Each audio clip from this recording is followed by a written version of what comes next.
Hi guys, this is Jane Albright. I am in Kansas City, Missouri at the National Museum of Toys and Miniatures to do a walkthrough with you of this exhibit, Over the Rainbow Toys from the Land of Oz, that we opened January 14th and are closing tomorrow. Today is technically the last day, but they are leaving it open for another day just because it's been really popular. We walk in, you're seeing the entrance. First thing you see, turn into the corner, is a huge Wizard of Oz map. Now, I haven't gotten permission from people who would be in here to be live on Facebook with me, so as I encounter people, I'm probably going to have to kind of pull back a little bit, so bear with me. But our first room, which is this one, was designed to present pretty much everything pre-1939. I consider 1939 to be such a catalyst year in Oz history that that was sort of a dividing point. Sorry if I'm moving too quickly. A little bit of paneling signage here explains L. Frank Baum and W.W. Dinslow starting the Oz book series, The Wizard of Oz, and John Arneal, the illustrator who took off with the series once the sequels began in 1904. The very first case we have is L. Frank Baum. One of the things I'll be telling you as I go through this exhibit, because some of you who are watching are going to be named, this is the first exhibit I've ever done where the facility hosting it asked me if I wanted to borrow things from other people instead of limiting the exhibit to my own collection. I jumped at the chance, and as a result, there are pieces here from a good 20 plus of my dear Oz friends. So I'll be mentioning them as we go through. One being Bill Beem, who loaned us this wonderful bust of L. Frank Baum that was created by a library, as it happens, back in, I'm trying to remember where he was, 1976. The Gale Research Library did him, and displayed with him is a little cribbage board. The cribbage board was one that L. Frank Baum owned, and he and Maud used to play. Warren Hollister purchased it from one of Baum's daughters-in-law back in the day, and I wrote Edith Hollister. This is one of the kinds of things that happened a lot with this exhibit. I wrote Edith asking if I could maybe borrow the pencil L. Frank Baum used to write The Wizard of Oz, because you'll never know if you don't ask. And although it was just too fragile to ship and it worried them, they offered the little cribbage board instead, which is a toy. So it was an even more appropriate fit for this exhibit. And they also offered a beautiful first edition. Since my own is shabby, that's a treat to be able to have. This fan letter is one that Maud actually wrote following Frank's death. He did correspond with all his young readers using this particular stationery. But following his death, Maud, until word kind of got out to kids that he was no longer with us, she wrote some fan replies and through the publisher got them to kids. The little envelope, see the Tin Woodman sticker on it? If you see the flip side, and I have a photocopy of this on the back of the frame, they didn't put a return address on these envelopes. Kids wrote through the publisher to get to them. But I have a second envelope, also from Los Angeles, with no return address and the same sticker on the back, that was mailed just a few months prior to this letter. And I'm kind of hopeful that that one's L. Frank Baum's handwriting. I need to send it to my Kern and find out. We were not able to show the original artwork of Miss Cut and Clip. It's a watercolor, and the Oz Club owns this original artwork in our collection. Our curator, Peter Hanff, is unwilling to have watercolors exposed to light for 8 months. So we didn't do that, but the museum found this PDF of the piece and put it here. And the reason we wanted to include it is the paper dolls. Miss Cut and Clip is a character in the Emerald City of Oz who has living paper, and she makes this little, see this little line of paper dolls in there? She's created a whole living village of cut paper pieces. So that kind of represents toys actually used in the Land of Oz, which is why we wanted to have her in there. And if you see the original artwork, John Arneal actually cut out paper dolls and applied them directly into the painting. It's really pretty fun. It's also larger than this PDF by quite a bit, but anyway. This case is where we presented the Oz books. We only have the Oz books of L. Frank Baum in this exhibit. We didn't do the entire series of 40. But this is a absolutely beautiful first edition, second state, wonderful Wizard of Oz, loaned to the exhibit again by the Hollister collection. Let me get the camera up close enough that it's steady by leaning it on the glass. There we go. It's just a beautiful, pristine copy, and my own copy is so shabby that it was a wonderful treat that they were willing to loan us this. The remaining first editions in this little lineup are mine. Only one, the Scarecrow, is still in its dust jacket.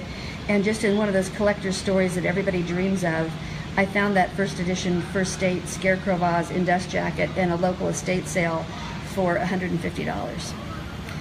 This beautiful patchwork girl, she's a wooden cutout, hand-painted piece that would support a paper sign that goes into a little slit up there in the place where the lettering says the Patchwork Girl of Oz. And these were used in bookstores to promote the Oz books. This particular one belongs to Dick Rutter out in the San Francisco area. Dick's an Oz collector I've known for years, and I knew he had this, so I was really thrilled when he agreed to loan it to the exhibit. I think it's a beautiful example of how the publishers advertise the Oz books. Then down below are two large bookmarks of the Scarecrow and the Patchwork Girl. Bill Campbell and Atticus Gannaway contributed these to the exhibit. I know people who have all these wonderful pieces through being a member and an active convention attender with the International Wizard of Oz Club. I became a member, gosh, I think in 71 or 72, and within 5 years of that started going to conventions. So I met and know all these collectors personally and knew who to ask for different pieces. I wanted this piece, I wanted this piece, let me try to get it straight for you, because in this, the Oz characters are going to Santa's workshop and making toys of themselves. See the little bitty scarecrows, Tin Men, and Wogglebugs, Sawhorses. There's just little toys, Jack Pumpkinheads in there. So those are the very first Oz toys. The characters made them themselves while they were visiting Santa. Then the other copy of one of the Queer Visitors pages that we included, I wanted to include this one simply because it was from the Kansas City newspaper. These two pieces on the walls are PDFs. We had a few large, fragile, and in one case, small, fragile items on really thin paper that they didn't want to put, they didn't want to risk damage by framing them. Right next to those pieces, and that newspaper series was, ran in newspapers in 1904 to promote the Oz series. Some other kinds of things that were used to promote the Oz series. L. Frank Baum's juvenile speaker in the back was there's little sections, chapters of Oz books, recitations, short stories, poems that he did to be a collection of pieces that kids could use in school, recitations and presentations, but they are all parts of the Oz books. The little wizard stories were short stories designed for kids to get them involved in the Oz series. The jigsaw right there, the little Oz puzzles, they're jigsaw puzzles. Jell-O sponsored the Wizard of Oz radio show, and while they were at it, they produced these little books. We refer to them as the Jell-O books, little short stories. And on the back of them, you see the Scarecrow and the Tin Man holding a big old tray of Jell-O between them. So those were the Jell-O books, and then they produced these darling little boxed puzzles that had two puzzles and two books in each one. I don't have one. I had to borrow this one from Wally Krueger. Wally was one of the first people I sought for help with this exhibit because I knew how many wonderful things he had. And then my Wogglebug book was given to me as a gift when I won a book collecting contest at University of Kansas back in 1977 or 78. The man who'd had the original Oz books I had growing up when he was a little boy had kept that for years, and when I won this collection, he wanted to share it with me. Oh, my good friend Lou Hoffman just snuck in behind me. I'm talking to friends live on Facebook. So you're welcome to listen. I am. Anyway, super. This case is the earliest toys I could show. And I'm dying to tell you about every one of them because I'm so excited to have every one. The Scarecrow and Patchwork Girl, loaned by Wally Krueger and Peter Hanff, represent the Oz Toy Manufacturing Company line. There was also a Jack Pumpkinhead and a Tin Man in that line. They're often thought of as the earliest Oz toys. The Oz Toy Book is probably the best copy of the Oz Toy Book I could imagine having for this exhibit. It belonged to Ozma. L. Frank Baum gave it to his granddaughter, baby Ozma, and her daughter Gita had loaned it to us for this exhibit. So this is Ozma's own copy of the Oz Toy Book here in this exhibit. Also from the Baum family, I asked Bob Baum to loan us his Woozy. Some of you have seen this. It's been displayed at conventions on the West Coast before. The Woozy is a little dog-like creature from the film, The Patchwork, and the book, The Patchwork Girl of Oz. This toy, L. Frank Baum made him to help promote the film, The Patchwork Girl of Oz, and he is the first, earliest, oldest, absolutely first toy ever made to promote a film. So I'm just kind of delighted to know that we were able to represent him. To my knowledge, there's only 2 of these little woozies that have survived in private collections anywhere. So for Bob to loan us his was just a great treat for me. We also have 2 of the tin litho horns here.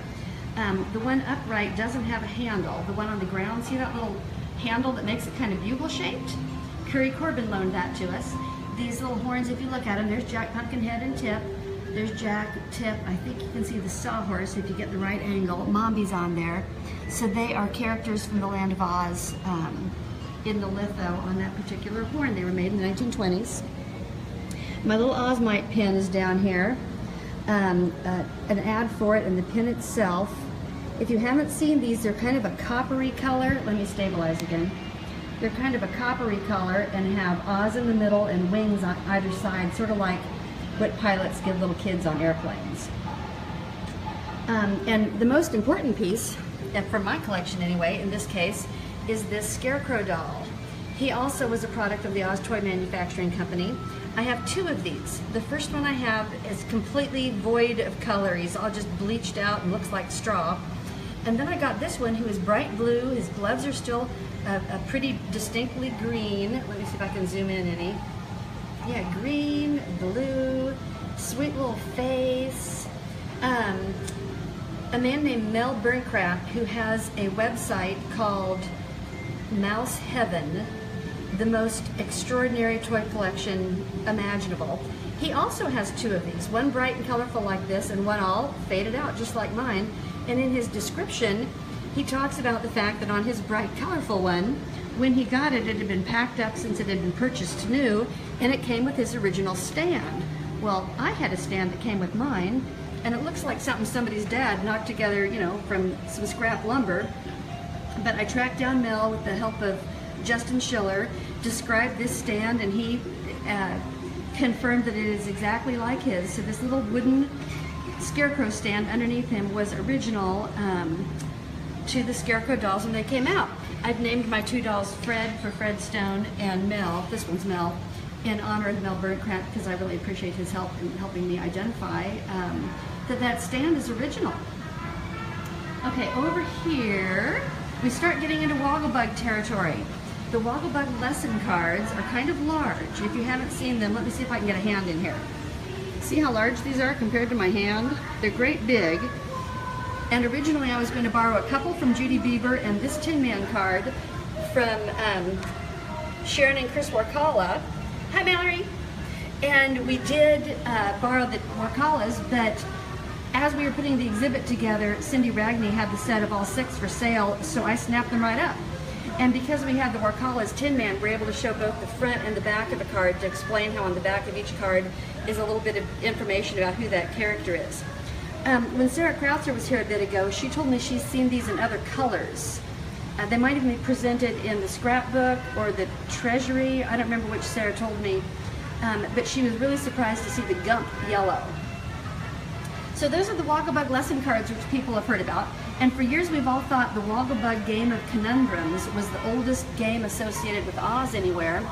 And then Bill Campbell found this little scrap of newsprint for a Wogglebug game.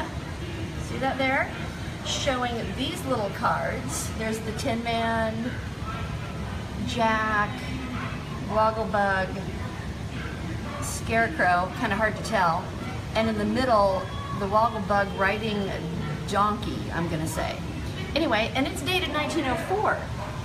It's one of those pieces that's so fragile that you just breathe on it and it falls apart, so they presented a PDF of it on the wall.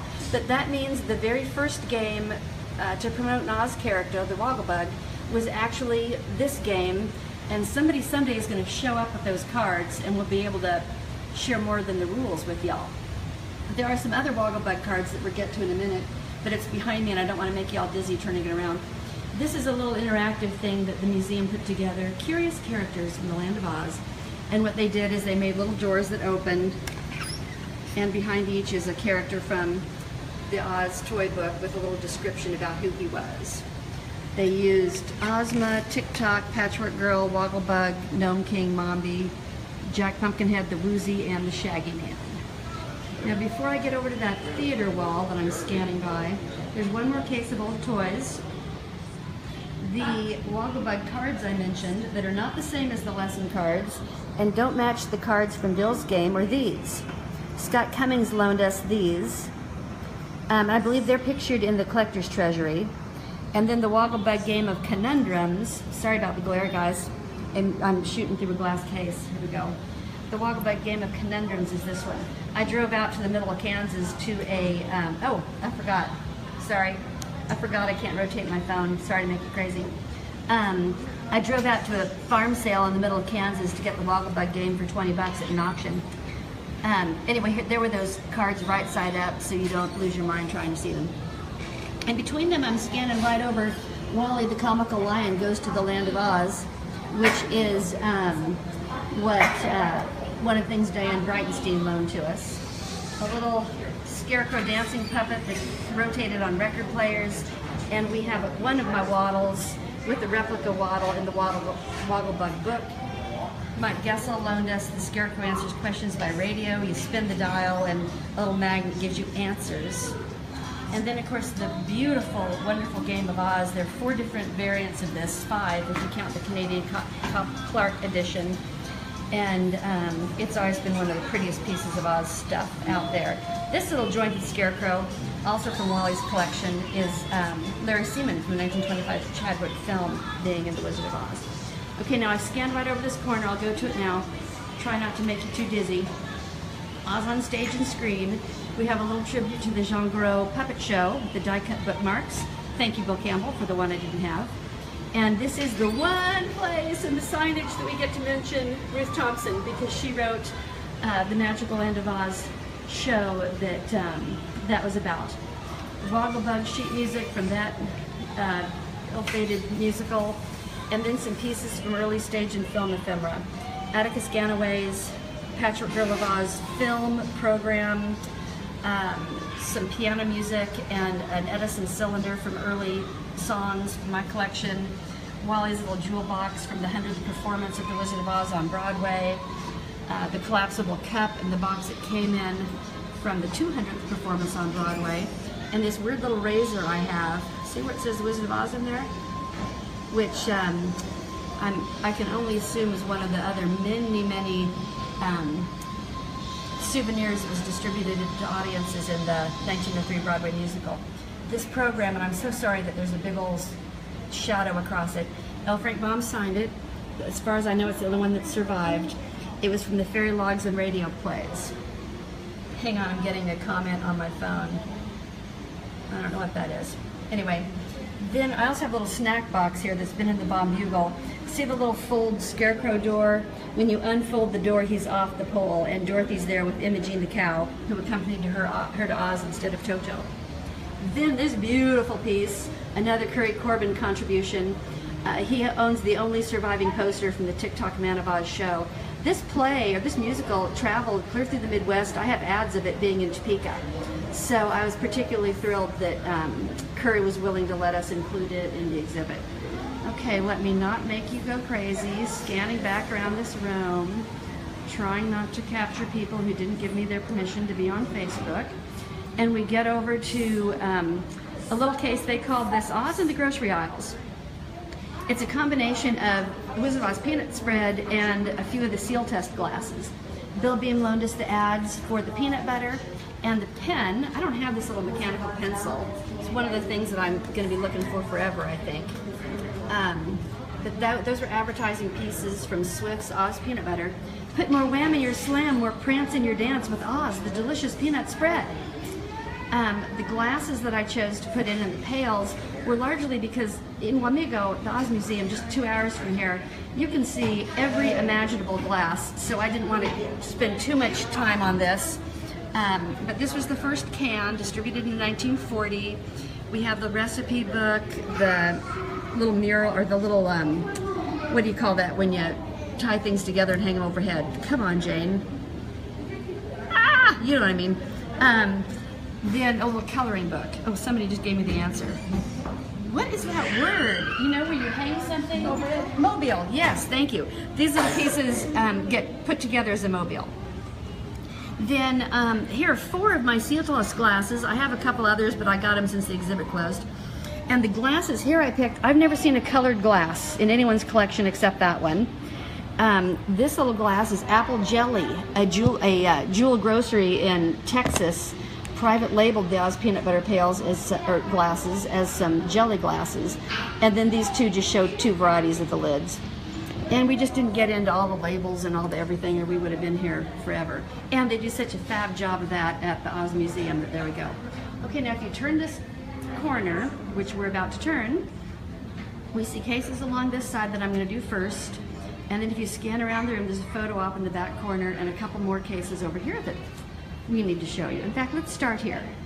For the MGM film, I borrowed Walter Krueger's Emerald City jacket, and he has a great story that he'll tell you if you ask him about how he came to own the pants that match this jacket.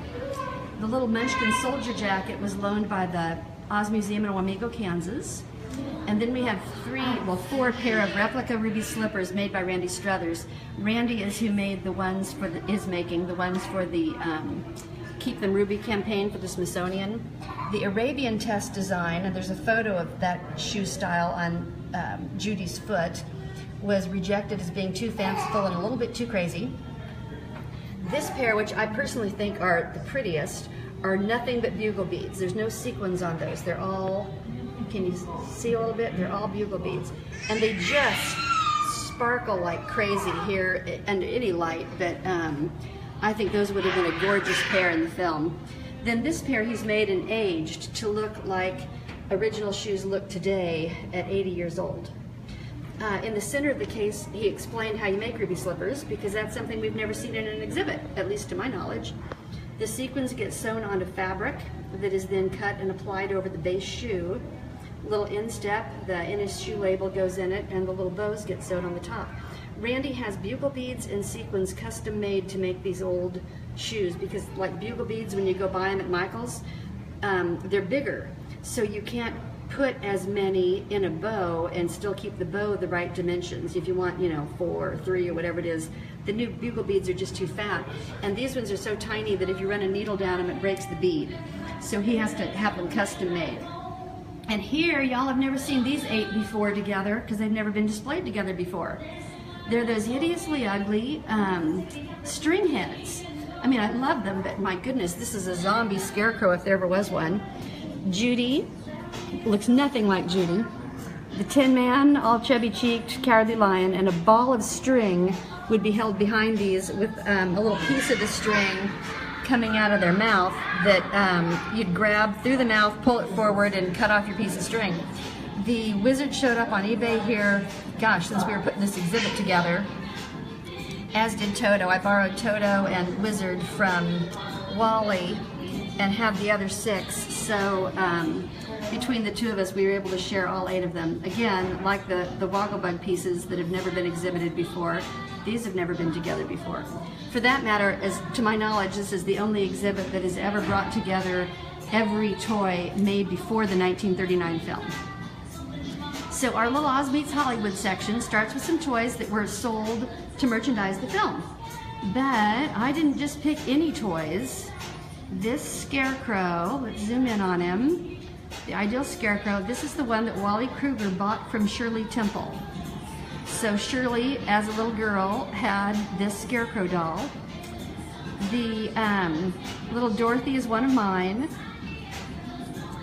The Hardy Lion was in an auction that was in a really obscure auction. I found it online and I thought maybe I'd have a chance to buy it. Bidding far surpassed my ability to buy just before it opened, so I called Wally and said, Wally, you need to buy this lion.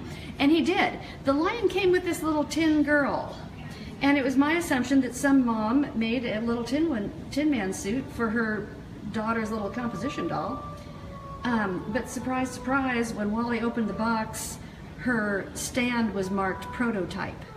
So this particular doll, which has never been displayed before publicly, was the prototype of what would have been a Tin Woodman doll had they produced it at the same time. The costume is like painted leather.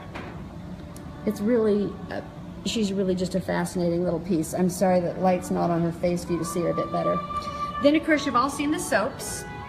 Most of those wound up in bathtubs getting washed away. But we put the soap figures in, the old 1939 game, the little rubber Tin Man. Most of those little rubber toys wound up in rubber drives in World War II, so we're lucky to have any of them survive. And then the British cards, the old British card game. Let me see if I can zoom out of here and go to the next case. Oh, the Valentines. Look how they displayed these Valentines. Isn't that just pretty? I love the way the shadow drops behind them and they just jump right off the wall. They did the same thing with the paper party masks. In this case, we have more 1939 toys, the paint book, the hangers. Oh, sorry about the glare. There we go. This wonderful little watch. Jan Vanderwall loaned that to us. You can see the Scarecrow and the Tin Man on either side. I don't know in what period this crazy leather belt came out, but I've always thought it was kind of a fascinating piece. And then Valerie Dunaway loaned me the Child's Bissell sweeper for this exhibit, because that's one of those pieces that I have looked for years and still don't have in my collection. I have a little puzzle. There were 2 of these that came out. And the hangers, you probably all saw the hanger on eBay that sold for $1,300 last weekend. All 5 of these are from Wally's collection. The only one I have is the Flying Monkey. And at $1,300, it's probably the only one I'm ever gonna have. The Wonderful Land of Oz Library. I've told this story before, so I'll give you the short version. It was on Craigslist in Minneapolis. The guy would only take cash and he wouldn't ship it. Well, thanks to Oz, I have a friend in Minneapolis, in Bill Campbell, and he and Irwin, you know, met some guy in a parking lot with $500 cash and paid him and shipped it to me. He blogged about it on his blog, The Oz Enthusiast. If you want to see it there. Here's how I was telling you that masks have the same framing treatment as the Valentines. I think they're beautiful. We moved along, still in the MGM theme, but in some later years with the large Mego dolls. These wonderful little banks that I've just always thought were precious. I need to get the Dorothy that goes with that set. I don't know how she's escaped me all these years. Little wind-up ruby slippers. That copy of The Wizard of Oz, some of you will remember it, when that came out in 1976, it was the first time a book version of The Wizard of Oz had been published with illustrations that were movie photos. So instead of having to see it on television every year, we finally could experience it by turning pages. Big pillow to watch the television with, the TV pillow, came out, I think, with the 72 matinee release of the film. I'm sitting here looking at my signage to see, yeah, 72. Then we have a few pieces from the 50th anniversary of the film, including a wand that I had Bill Beem loan us because my packaging's terrible, and one of those little slates. Oh, I can see my reflection. Hello! Since this is a toy museum and they have a lot of toy collectors who collect various types of toys, they wanted to include some classic dolls who were given a Wizard of Oz twist. So here is a set of Wizard of Oz Polly Pockets that one of the museum supporters collects and loaned, and some Barbies, Madame Alexander dolls, Cupies. I love this Melted Witch Madame Alexander doll with Dorothy in her bucket of water. And I've always thought the apple tree was one of the sweetest. So we did that. Okay, I'm going to sweep by quickly. They did a huge photo op, created a great big Emerald City where people could sit in the poppies and take pictures of themselves. And that fills a big corner of the room. Come over to the Hazel marionettes. A local Kansas City company made marionettes and all kinds of puppets for years, and they have their own museum locally, the Puppetry Arts Institutes. And when The Wizard of Oz entered public domain, they adapted the story to In the Land of the Wizard Witch, and pictured these particular 4 puppets as ones kids could use for Dottie the Witch, the Wizard, not the Wizard, Dottie the Witch, the Scarecrow, and the Lion. They had no Tin Man puppet. And their script actually worked in a little boy named Mike, although I'm not sure what puppet that was supposed to be. And kids could put on their own performances of The Wizard of Oz. So that was fun. I'm going to slide over to the Mego case. Okay, here you go. Everyone stop and admire the red box. It's the first time it's been publicly displayed. To my knowledge, there isn't even a photo you can find online of the red box that goes with the Emerald City playset.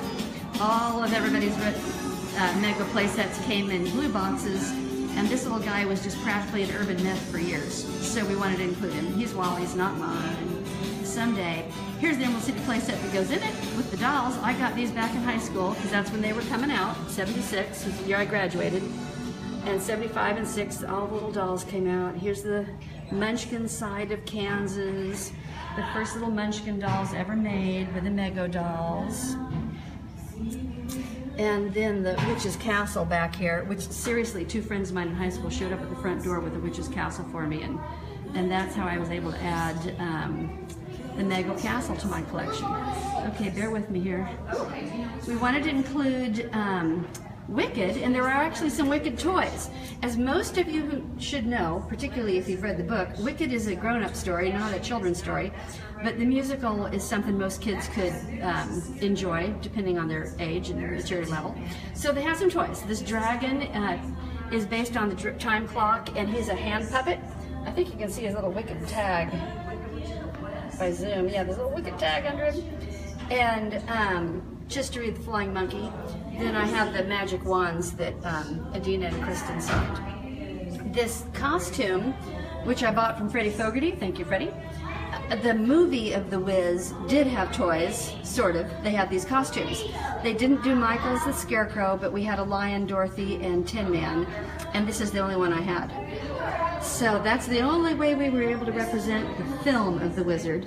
To represent the Broadway show, however, check this out.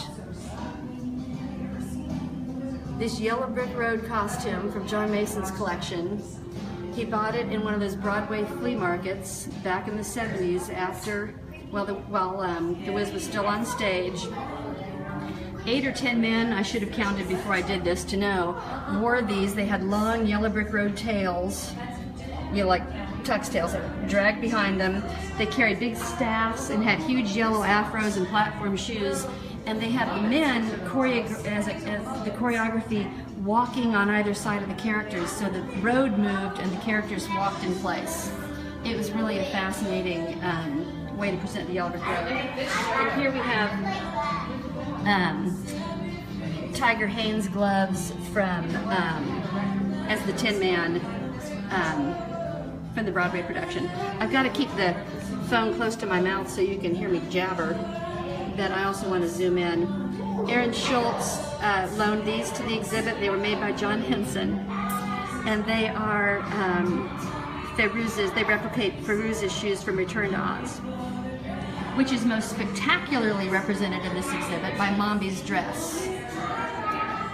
Take a look at that one. She's never been displayed in a public exhibit before, from Wally Krueger's collection. Just a spectacular costume to see in person. There's metallic, iridescent pieces all over it. It's fantastic. There's see-through, transparent layers rather, and it's just really a fabulous piece to see in person. And then we're back to some toys. Return to Oz toys. Here are the puppets that you could get if you ate enough Smucker's jelly.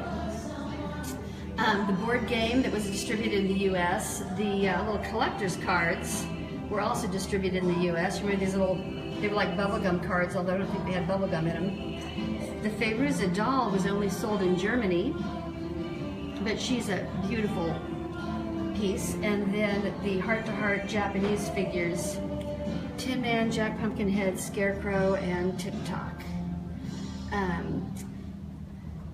I just think they're the best. Tin Man and Scarecrow were presents from Willard Carroll, and Tick-Tock and Jack Pumpkinhead I was able to buy off a Japanese website. We have a cute little tribute here to our dear friend, Dick Martin. For those of you who've been around the Oz Club at all, Dick was instrumental to our early success. He did the artwork for this darling little paper gump that promoted the visitors from Oz.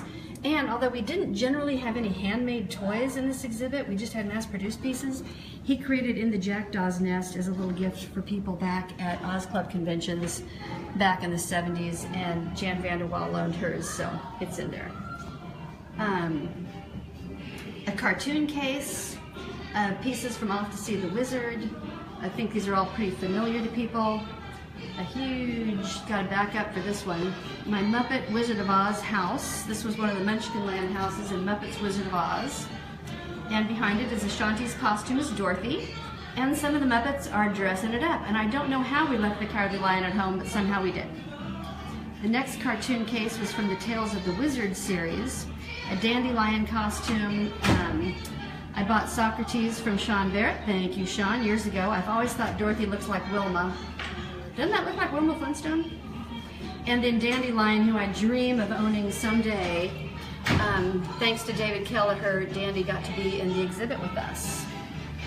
The next case is the puppets, the little Procter & Gamble puppets that got pulled out of ivory snow bottles, or boxes. Some of them were shrink wrapped to Downy. We have a box with a Toto in it, something else I bought from Freddie Fogarty. And then, these dolls, the blonde Dorothy in the orange dress and her three friends were ones that you bought if you sent $1 in with your toilet paper labels. The blue and brown Dorothy, however, is completely scarce. Billy Ferguson loaned me this. Billy's the only person I know who even has one. She was sold only at the Land of Oz theme park in Vanderwall, North Carolina. So if you happen to be at Vanderwall back in 1971, you could have that doll, and the rest of us have to be content with our blonde and orange Dorothys. Okay, we're down to 3 cases, gang. Swinging you around this way so you can kind of understand how this one's positioned. We did some activity cases, things kids could make, with the doodle dolls that are knitted yarn, Busilla-kits, the Scarecrow and Cowardly Lion being the samples. They would come in a pre-cut, pieced-together kit that you would sew together. Viewmasters, since every kid in the world had Viewmasters, that seemed like a good thing to work in. I would literally lie awake at night thinking, oh, we don't have a tea set. Oh, we don't have a Lionel train. Of all these wonderful toys that had been done with Oz, but we just didn't have room for everything. And Oz really is a toy collector's dream because there's not a toy out there that there's not an Oz version. These paper dolls are a hoot. Here's Dorothy in her leisure suit. The Tin Man in his bell bottoms. That's it. That set came out in 1975. This is how the witch looked in the book, more or less. She wasn't green in the book, but she had one especially large eye, and her hair was braided and stuck out on either side of her head. Over here we have some more playthings. Here is the Showboat Puppet Theater where you had the little paper characters that you arranged on the stage and changed the sets in the background. They sent the box. We were going to have the box in the case too, and decided there wasn't enough room, and when I got it home I found the smokestacks in it that should have been in there. Sorry about that, those of you in the know. This little record player, here's the Scarecrow and Tin Man on the corner. That little guy came out in 1958. Wohlfeld Company produced him. I have a second one at home that extends to the left far enough to have a zeotrope of some kind next to it. But that was another little Willard Carroll present to me many years ago. The Wizard of Oz on Ice, we had, it's too long a story to tell here, but when the show was live, I couldn't afford to buy anything. I just absolutely could not buy anything. So the only thing we broke down and bought was the Horse of a Different Color, because I'd never seen that as a toy before. And since then I've bought other toys to fill in my ice collection. But this flying monkey sword is a great one. You push the button and it lights up and flashes. There were also light up flashing tornadoes and another sword with kind of a dragon base. Well, that leaves international case. This is the last case we have, folks. This was an interesting one to put together because originally they didn't want to do it because they thought there were only books. So I took photos of 28 different groups of themed toys, and suddenly they wanted to do it. So I sent all the toys over and added a few books to the mix, and when they saw it, they wanted the books instead of the toys. So go figure, there's a little bit of everything. I wanted to mix some of the MGM covered books, Here's Dorothy and the Witch on an Italian cover. This is, I've always thought, one of the prettiest of the foreign translations. It's Portuguese, a really great Hebrew one. These little Sinar cards are, I think, from Sweden. Little Frituro eggs, where you'd snap together little individual pieces that came inside that little purple thing, inside a chocolate egg, and you'd snap them together to make little Oz characters. I have a set of the Kinder eggs from Russia, too. Bought my Persian wizard from Dick Rutter. Gili Bar Hillel over in Israel sent me this great little Israeli Dorothy. There was a Wizard of Oz production on stage, and a popular actress was cast as Dorothy, so a doll was made of her. Can't have an exhibit and not include Willard. He's had such a profound impact on my collecting. So the Japanese video of one of his Oz Kids tapes is here. And this is the Sabuda book, but this one is in, I'm starting to say Chinese, it's in Japanese. I had to look at it and see. Which is kind of fun. I'm trying to stabilize the camera again. I have it in French and in Japanese, and we chose to use the Japanese version in here. One of the fun little things about the Czechoslovakian copy, just by coincidence, the museum hired a new director in the course of having this exhibit up, and wouldn't you know, she's Czech. So she felt quite at home to have that copy in here. I don't have the first French translation of The Wizard, but I do have The Land, so we added that as the earliest foreign language translation we included. I have the British edition, but it looks English and people don't read signage well enough to understand why it would have been important. Here's a little Japanese doll, one of the 6 Italian translations that I've always thought were especially pretty. Left the rest of them at home, but at least those are here. It was at 1947. The little El Maggio, I'm thinking that one's Portuguese. I need to look around Argentina, sorry. And then I wanted to include this one because, as you can see, Alexander Volkov is credited right there on the cover as the author of the book. And once he started writing his own sequels to The Wizard of Oz, all of Russia thought Ellie and her little dog Tortoshka were what The Wizard of Oz was all about, and they credited Alexander Volkov with the story, particularly using Leonid Vladimirsky's illustrations. So that was our little international case. And guys, that wraps it up. I've got to figure out how to do this now without showing you people around here, because, like I said, I didn't ask them to. But we had the 2 main rooms, the one with all of the early pre-39 stuff, and then this much larger room where we will have the costumes, freestanding cases in the middle, and pieces just all over the place. Well, I'm going to finish and probably say a few things in comments because I don't want to just sit here and babble while the camera stays focused. Hope you've had fun. It's been a treat to show it to you. It's been an extraordinary treat to even have this exhibit and be able to put together a collection that represents some of the best things from some of the coolest collections and collectors I know. We will talk at you shortly. Bye.